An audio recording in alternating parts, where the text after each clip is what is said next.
Earlier we discussed the tomfoolery that's going on with this so-called American valve. But let's just say that this is the valve that you have to deal with. You go to your supply house and the guy says, if you don't have it, you don't need it. And so you're stuck with this thing. So you get it home, you want to get it on somebody's radiator. There's more to it than just simply the fact that it's a crappy valve. Inside here, when you're going to take a look at the spud, and what's going on with this spud,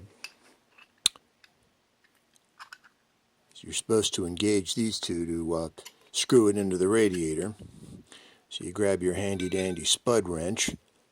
You can see this typical spud wrench, any tool that's designed to do a lot of things doesn't do anything well.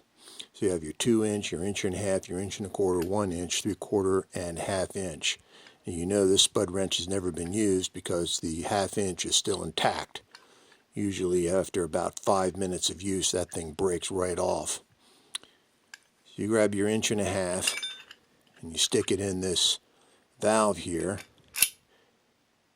and lo and behold, it doesn't go all the way in because of this stupid shelf.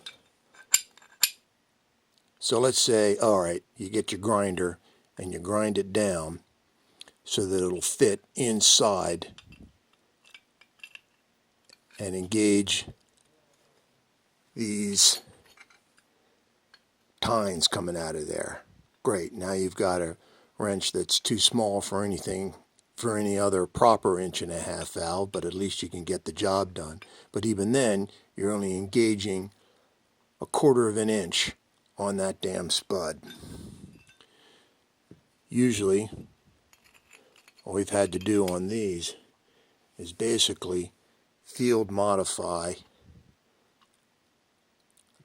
piece of hexagonal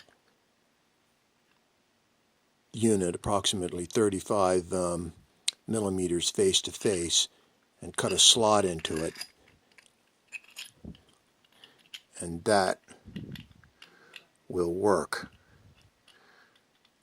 But even so, that's a hell of a lot of effort to go through for a crappy valve in the first place.